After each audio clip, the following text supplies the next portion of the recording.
which were, you know, might have even been, conflicting, if you will, you know. But as time goes by, everything falls into its rightful order, and it's called maturity. And when you mature, you understand how to do things and how to handle things, and you have the wisdom, which is why we should always have those older around us so we can learn from them. As our President General said today, we need to learn from those that are gone ahead of us, if you will. Musa, which is the best way to introduce him, as I will, if you will, okay, right, is part of the head of the Party Ways project. Yes, yeah. And Jack and I met him the first day that we were involved with Linda, and we were as confused as they were, and but it turned into a beautiful relationship. And here's Musa to, you know, head of Party Ways.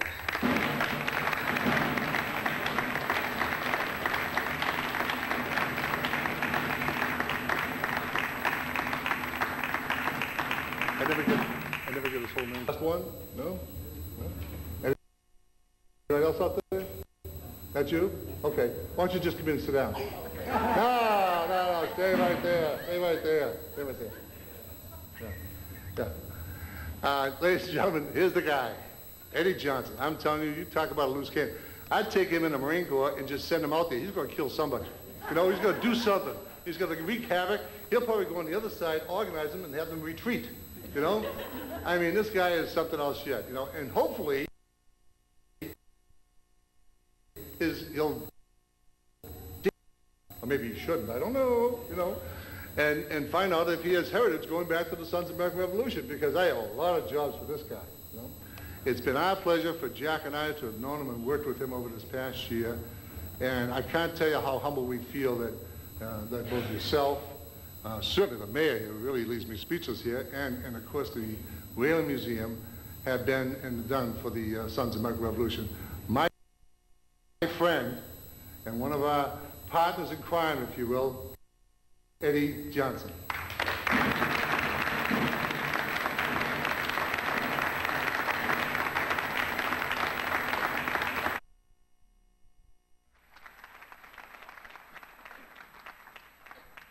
Coming up now to speak with you is a dear friend, someone that I think that you will all enjoy, someone who's a webmaster, someone who's also an artist, one of the best Cape Verdean artists in this entire area, undiscovered today, Mr. Wayne Ibn Musa Barboza.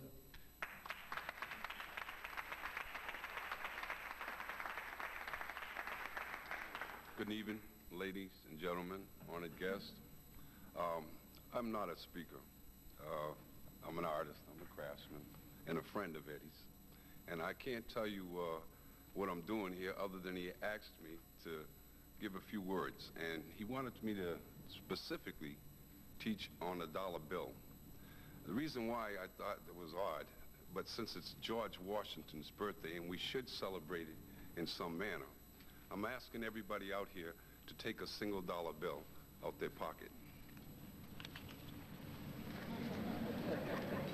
They only got hundreds.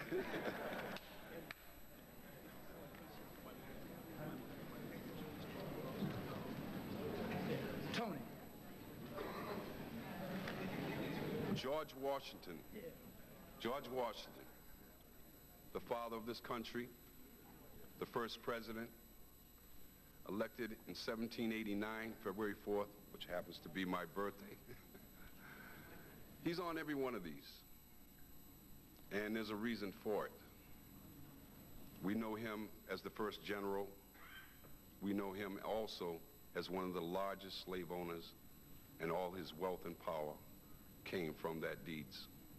So he owes us a little bit too. So I brought this dollar out for a reason.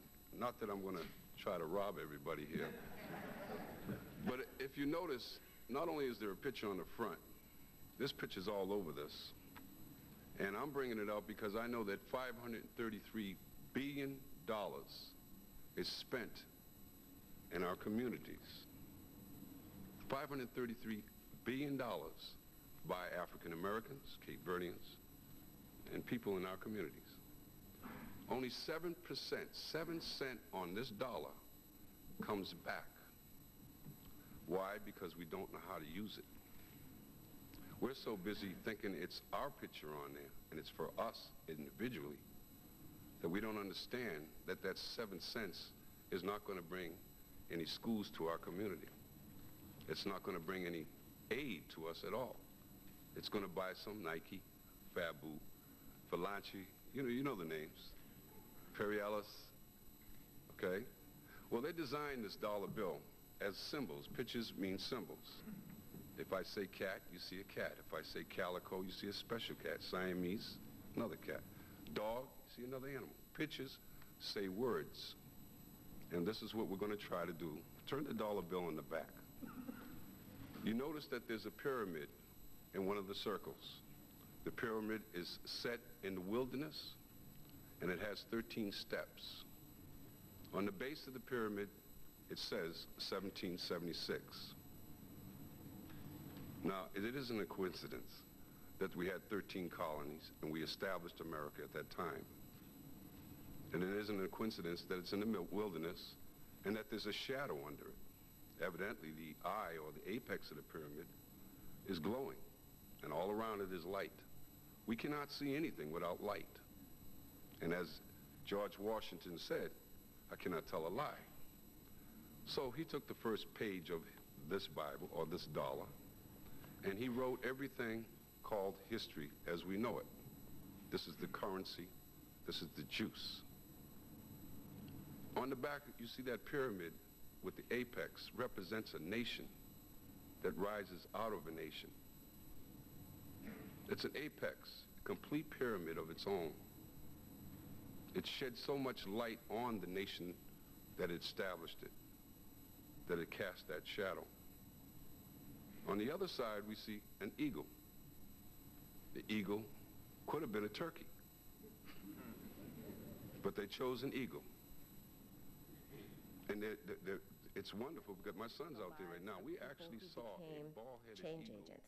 You know, whether it was Martin Luther King Jr. or Ida B. Wells or, you know, any number of people we might talk about. If you want to sustain yourself over the long haul, change takes a long time, you know. And if you want to sustain yourself, you have to refill your well. And I think there's a lot of wisdom in that. So that, for me, is helping students understand that the things that they care about, the things that take up their energy, the things that become withdrawals for them have to be countered with deposits. Otherwise, you burn yourself out and you can't be effective in anything. Good afternoon. My name is Isabella Tuma, and I am a senior at Hiram College, and I'm also the president of African American Students United. A problem that we're having on campus is cultivating other young leaders. How do we do that? How do we get people involved and keep them involved with all the programming and keep them conscious of what's going on, not only locally but globally? Well, this is a question that I think many campuses struggle with, which is, you know, how do you get students involved? And certainly I think it's hard to do it without engaging the faculty in this process. You know, faculty are critical to this effort, I think, but there are lots of ways that faculty can help. Now, this is not to say that staff members can't be influential and that students can't be influential, but I think it requires a whole campus effort to really engage students in the way that we hope they will be engaged. But, for example, if you are a faculty member, you can build into your syllabus community-based learning. You know, community involvement, service learning can be part of the learning experience if you build it into your syllabus. If you have guest speakers that you want your students to hear, I have been on several college campuses as an employee, and I know that sometimes you have a fabulous speaker and people don't come.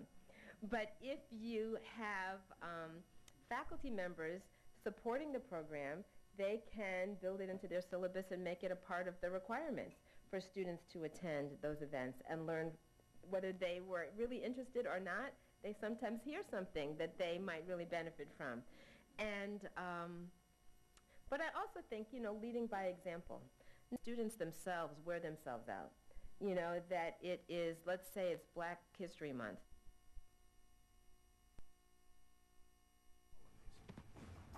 Thomas Gage now has only 7,000 soldiers, surrounded by Washington's 16,000.